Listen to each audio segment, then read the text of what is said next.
गंदे तरीके से बना हुआ नकली पनीर खाना करो बंद। आजकल लोग मैदा और केमिकल से पनीर बना के आपको चूना लगा देते हैं और आप असली और नकली पनीर की पहचान भी नहीं कर पाते। इसीलिए आज हम आपको लेके आए पनीर की सबसे बड़ी फैक्ट्री में, जहां बिना हाथ लगाए आधुनिक तरीके से पनीर तैयार करा जाता है। तो चलिए फिर मेरे साथ बिना किसी देरी के शुरू करते हैं। आपको दिखाते हैं सबसे स्वच्छ तरीके से असली पनीर कैसे बनता है। तो पनीर बनाने के लिए सबसे पहले यहाँ पे पूरे देश के मिल्क चिलिंग सेंटर से दूध मंगाया जाता है। यहाँ पे करीबन रोजाना 6 लाख लीटर से भी ज्यादा का दूध आता है। बड़े बड़े ट्रक और कंटेनर की मदद से सारा का सारा दूध यहाँ पे लाया जाता है और उसकी करी जाती है जांच के बाद पाइपों के द्वारा इस दूध को भेजा जाता है साइलो टैंक्स में, जिसमें इसे 80 डिग्री तक उबाल के स्टोर करा जाता है। अब दूसरी ओर फैक्ट्री के अंदर सबसे पहले यहाँ पे लिए जाते हैं मिल्क मोल्ड। ये जो आप बड़ा सा प्लास्टिक का ढांचा देख रहे हैं ना, इसी में दूध को अच्छे से मिक्स करा जाता है। तो उसके लिए सबसे पहले इसे करा जाता है सैनिटाइज, जिसके लिए यहाँ पे ये ऑटोमेटिक मशीन लगी हुई है। इस मशीन के द्वारा सारे के सारे टैंक को अच्छे से सैनिटाइज करके इसे भेज दिया जाता है आगे की ओर।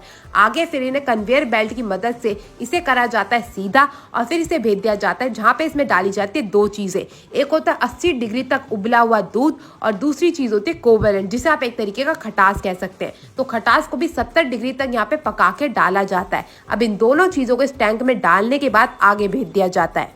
यहाँ पे सारा का सारा जो कार्यक्रम है वो ऑटोमेटिक मशीनों द्वारा ही करा जाता है। किसी भी तरह हाथ का इस्तेमाल यहाँ पे नहीं होता। अब बारी आती है इसे मिक्स करने की। तो मिक्स करने के लिए भी यहाँ पे मशीन लगी हुई है। मशीनों द्वारा इन सारी चीजों को अच्छे से मिक्स करा जाता है और जैसे ही सारा का सारा जो मिक्सचर है वो अच्छे से मिक्स हो जाता है, इसे भेज दिया जाता है आगे की ओर, जहाँ पे इस फटे हुए दूध को अलग करके पनीर बनाने का कार्यक्रम करा जाता है। तो उसके लिए यहाँ पे आ गई है पनीर के मोल्ड, जहाँ पे 8 किलो का जो पनीर है वो एक मोल्ड में बनके तैयार होता है। अब ये जो हमारे टैंक थे इन्हें पलटा जाएगा। तो यहाँ पे मशीन लगी हुई है जिससे ये टैंक खुद ही इससे आगे फिक्स होता है और ये मशीन ही से पलट देती है। अब जो हमारे फटा हुआ दूध तैयार हुआ था उसको इस मशीन के ऊपर डाला जाएगा। ये जो बड़ा सा रोलर देख रहे हैं ना, इसका काम होता है पनीर को आगे भेज देने का, मतलब फटे हुए दूध को आगे भेज देने का, और इसमें जितना भी एक्स्ट्रा पानी है उसको नीचे मशीन फेंक देती है। और फिर इस मशीन की सफाई करके जो हमारा फटा हुआ दूध तैयार हुआ था इसको भेजा जाता है कन्वेयर बेल्ट की मदद से आगे की ओर, जिसके ऊपर लगाया जाता है एक बड़ा सा स्टैंड और भेज दिया जाता है दूसरी मशीन के अंदर। इस मशीन का कार्यक्रम होता है इसमें से बचे कुचे पानी को अलग करके इसे बिल्कुल अच्छे से जमा देने का,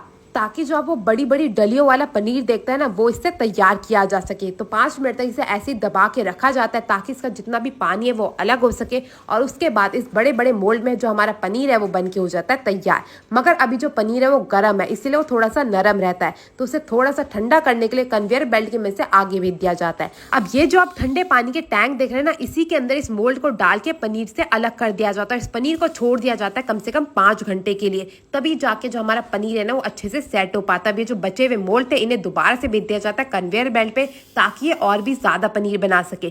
मैं आपको बता दूं यहाँ पे 1 लाख टन पनीर डेली का तैयार होता है। इसीलिए सारा कार्यक्रम मशीनों द्वारा करा जाता है, वो भी इतनी स्वच्छ तरीके से कि मैं आपको क्या ही बताऊं।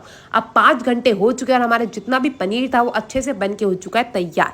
अब क्रेन की मदद से सारे के सारे पनीर को पानी के बड़े से टैंकर में से निकाला जाता है और भेज दिया जाता है पैकिंग के लिए। तो यहाँ पे जो हमारा पनीर है वो पैकिंग के लिए बिल्कुल अच्छे से तैयार हो चुका है। तो अब एक एक करके इस पनीर को उठाया जाएगा। ये 8 किलो एक बड़ा सा डंठल रहता है पनीर का, जिसे सबसे पहले 2 भाग में काटा जाता है। तो उसको दूसरी कन्वेयर बेल्ट पे चलाया जाता है, जिससे 2 भागों में कट के तैयार हो जाता है। अब बारी आती है इसकी छोटी छोटी पैकिंग करने की। आपने देखा होगा ज्यादातर जो पनीर मिलता है वो 1 किलो, 200 ग्राम, 250 ग्राम, आधा किलो की पैकेजिंग में मिलता है। तो वो सारा काम करती है मशीन। तो यहाँ पे जो मशीन है वो सबसे पहले पनीर को नापती है, उसके बाद उसकी कटाई का कार्यक्रम करती है। खुद ही पनीर काट देती है, बस मशीन में सेट करना होता है कि आपको कितने किलो का पनीर चाहिए। तो यहाँ पे 1 किलो के पनीर की पैकिंग हो रही है। तो एक एक करके सारे के सारे पनीर को उठाया जाएगा और नीचे जो पैकिंग वाली ट्रे देख रहे हैं ना, इसके अंदर डाल दिया जाएगा। ये फूड ग्रेडेड प्लास्टिक रहता है जिसके अंदर पनीर को अच्छे से पैक करा जाता है, और ये ऑटोमेटिक रूलर जिसकी वजह से ऊपर लेबलिंग करी जाती है। फिर ऑटोमेटिक मशीनों द्वारा इसकी करी जाती है एयरटाइट पैकेजिंग। तो यहाँ पे अच्छे से पैकेजिंग होके हमारा पनीर तो हो चुका है बिल्कुल अच्छे से तैयार। मैं आपको बता दूं यहाँ पे पनीर बनाने के लिए कोई भी मिलावट नहीं करी जाती। मैं आपको बता दूं यहाँ पे हर लोड की करी जाती है चेकिंग। तो पनीर तो हो चुका है तैयार, अब देखते हैं इसकी चेकिंग। तो चेकिंग के लिए यहाँ पे ली जाती है एक आधुनिक सी मशीन, जिसमें छोटी सी ट्रे लगाई जाती है और यहाँ पे कोई भी पनीर का पैकेट उठा लिया जाता है। और इस पनीर के पैकेट को उठाने के बाद छोटा सा इसका पनीर का टुकड़ा लिया जाता है, जिसे अच्छे से कद्दूकस करा जाता है। तो यहाँ पे घिया कस की मदद ली गई है, जिसकी मदद से सारे के सारे पनीर को अच्छे से कद्दूकस कर लिया जाएगा। जैसे ही पनीर के छोटे छोटे टुकड़े हो जाएगा तैयार, इसे डाला जाएगा मशीन में और रख दिया जाए कम से कम 10 मिनट के लिए, और इसकी करी जाएगी जांच, ताकि पनीर में कोई भी मिलावट तो नहीं है, बिल्कुल अच्छे से पनीर बना है या नहीं। तो उसकी क्वालिटी की जांच करने के बाद हमारा पनीर तैयार है। आपको कैसी लगी वीडियो जरूर बताएगा, और आप भी आनंदा का पनीर ट्राई करना मत भूलिएगा। मैं आपसे मिलूंगी अगली वीडियो में, तब तक के लिए टेक केयर, गुड बाय।